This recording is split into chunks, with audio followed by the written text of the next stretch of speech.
Have you ever sneezed while eating and suddenly felt food come out of your nose? That's not an accident.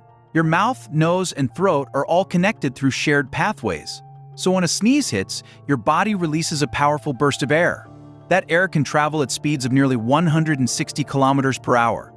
And if there's food in the wrong place at that moment, instead of going down, it gets blasted upward, straight into your nasal passage. That's why food can come out of your nose, and in rare cases, it can even block airflow, making it briefly harder to breathe. If you found this information helpful, please like and share it with your family, and subscribe for more interesting facts.